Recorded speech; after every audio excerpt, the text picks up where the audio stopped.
Good morning students. कल हम लोगों ने cell wall and its function और प्रोटोप्लाज्म के बारे में पढ़ा था।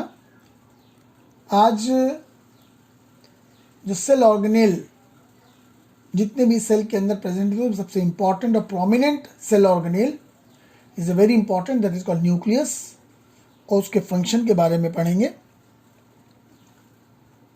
ये सेल के अंदर inside the cell, in the centre of the cell, cell के सेंटर में ये साइटोप्लाज्मिक ऑर्गेनेल्स हैं।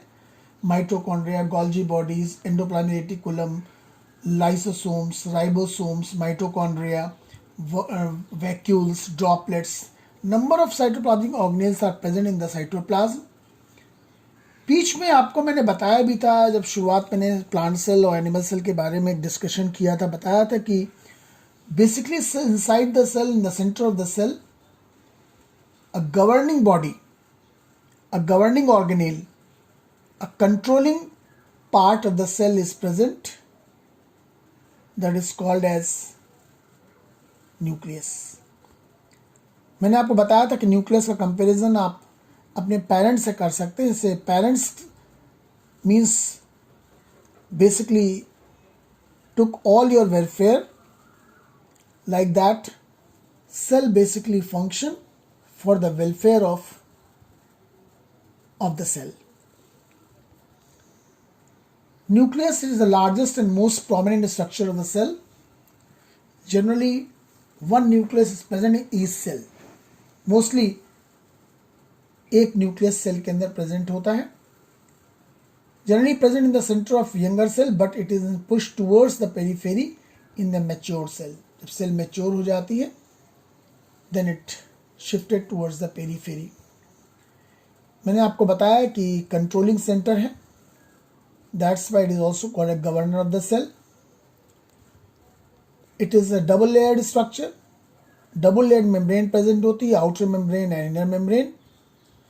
Membrane have pore called as nuclear pore. Membrane बीच बीच में कहीं डिसकंटिन्यू होती है, that is called as nuclear pour.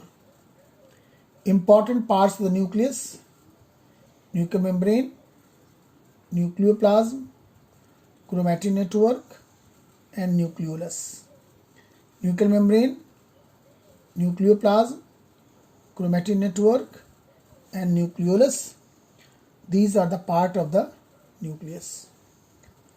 Nuclear membrane is the double layer membrane that separates nucleoplasm from cytoplasm. Nucleus के अंदर जो फ्लूइड होता है उसे न्यूक्लियोप्लाज्म कहते हैं. बाहर की तरफ जो फ्लूइड होता है that is called as cytoplasm. इन दोनों को जो मेम्ब्रेन सेपरेट करती है that is called as nuclear membrane. इसके बीच में पोर्स होते हैं which helps in exchange of materials between the nucleus and cytoplasm. It disappears during cell division. जिस समय सेल डिवीजन आपने क्लास 11th में मियोसिस और माइटोसिस पढ़ी थी, उसमें different stage, prophase, metaphase, anaphase और टेलोफेज में डिफरेंट स्टेज में बहुत सारे आपने चेंजेस देखे होंगे. तो it disappears during cell division. The fluid which is present inside the nucleus is called a nucleoplasm and karyolymph.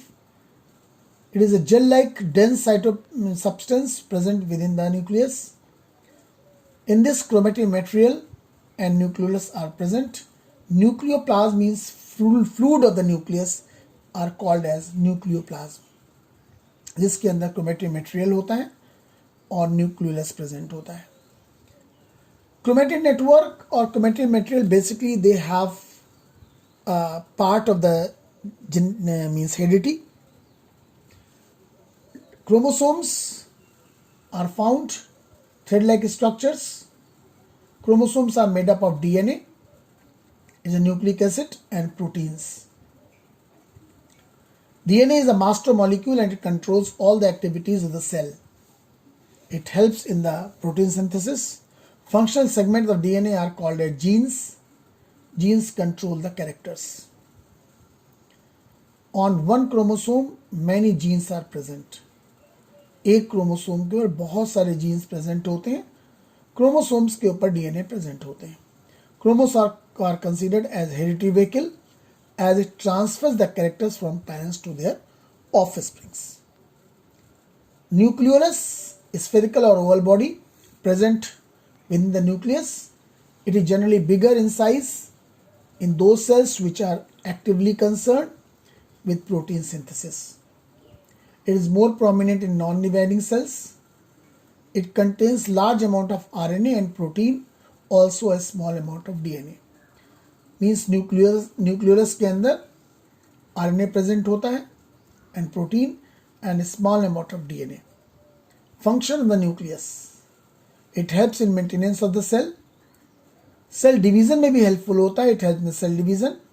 It is needed for inheritance of the characters from parents to offsprings. It controls various cytoplasmic activities. ये diagram बना हुआ है, देखिए ये nucleus है, बीच में ये nucleolus होता है, ठीक है ना. ये क्रोमेटिन मटेरियल है, ये न्यूक्लियर एनवेलप है जो बीच बीच में इसकी जो आउटर वॉल है, it becomes discontinued for the purpose of exchange of the substances. These are the assignments. ये आप क्वेश्चंस आप करिए. Thank you. Have a nice day. ये MCQs हैं, राइट. आप प्लीज़ करिए. और एग्जामिनेशन आपका पेपर होगा, उसमें जो क्वेश्चंस दिए गए इन्हीं में से क्वेश्चंस मोस्टली पुट अप होंगे. Thank you. Have a nice day.